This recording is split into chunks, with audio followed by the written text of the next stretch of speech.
Right now, someone you know is sitting in their car, finishing an entire sleeve of Oreos, and they don't fully understand why. It doesn't feel planned. It doesn't feel dramatic. It just happened. And here's the thing most people get wrong. Secret eating isn't about willpower. It's not about being bad. It's not about lacking discipline. It's about something much deeper happening in the brain. Once you understand that, a lot of your own strange food habits suddenly start to make sense. Because most of us have done some version of this. Maybe you ate standing at the counter so it didn't count. Maybe you waited until your roommate left before opening the snack drawer. Maybe you hid food in places that make no logical sense, like it's something forbidden. No judgment here. What's happening psychologically is actually fascinating. Secret eating almost always starts with shame, and shame is incredibly powerful when it comes to behavior. Here's how the loop works. You feel bad about eating something, so you hide it.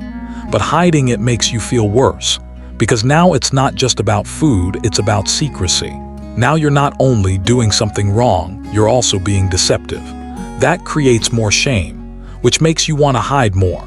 It's a hamster wheel, and your brain is exhausted. Research shows that secrecy around eating actually increases emotional distress.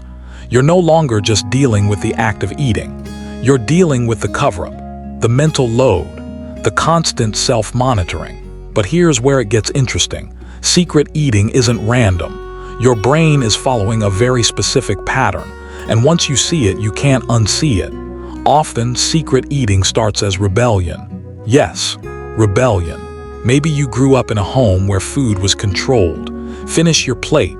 No dessert unless you earn it. That food is bad. Don't eat that. Over time, your brain learns something subtle but powerful. Someone else gets to decide what I'm allowed to eat. Fast forward to adulthood. You're buying your own groceries. You're making your own money. No one is actually stopping you. But that old psychological dynamic is still there. So secret eating becomes a quiet act of reclaiming control. Your brain saying, actually, I decide now. Except here's the twist. If you're hiding in the pantry at midnight, feeling guilty the whole time, you're not really in control. In psychology, this is called reactance. When we feel our freedom is threatened, we do the opposite of what we think we're supposed to do, even if the only person enforcing the rule now is ourselves.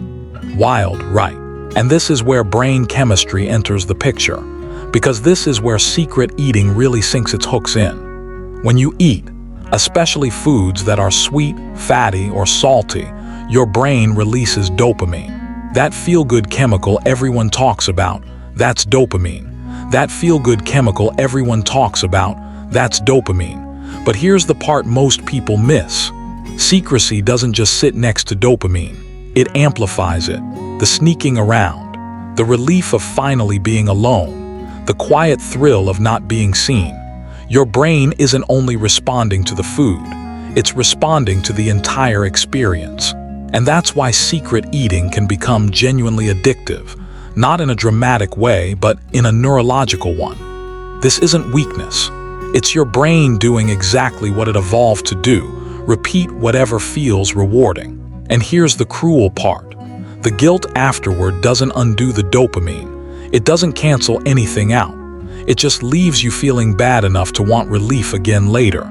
That's how the loop tightens. So if your own brain is working against you, how does the cycle actually break? Here's the counterintuitive truth. The opposite of secret eating isn't restriction. It's visibility. Eating what you want when you want, but doing it openly. At a table, on a plate, in the light. Because secrecy needs shame to survive. The moment secrecy disappears, shame starts losing its grip. Research consistently shows this. One of the most effective ways to reduce disordered eating is simply normalizing eating. When food stops being labeled good or bad, when it no longer needs to be hidden or justified, your brain stops treating it like forbidden treasure.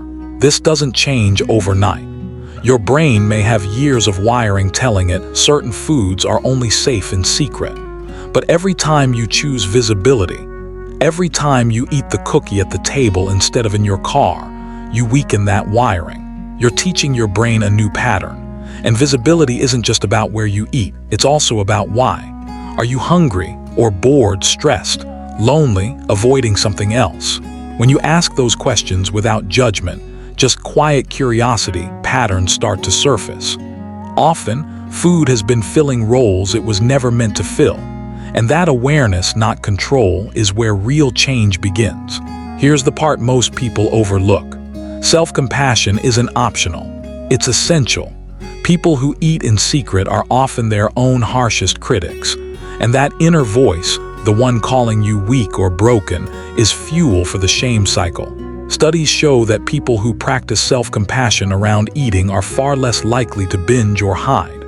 When you can say, "I ate a lot and I'm still human," instead of "there's something wrong with me," shame loses its power source. This isn't about making excuses. It's about recognizing that punishment has never created lasting change. Compassion has. So here's the real takeaway. If you eat in secret, you're not broken. You're not lacking willpower. Your brain learned a pattern that once served a purpose, comfort, protection, rebellion, and now it doesn't. The way out isn't more rules. It isn't restriction. It's visibility, understanding, and remembering that food is just food. Eating doesn't make you good or bad. You're allowed to eat. You're allowed to enjoy it. And you're allowed to do it without hiding. If this resonated, let me know in the comments. And if you want more psychology that actually explains why we do the strange things we do, subscribe.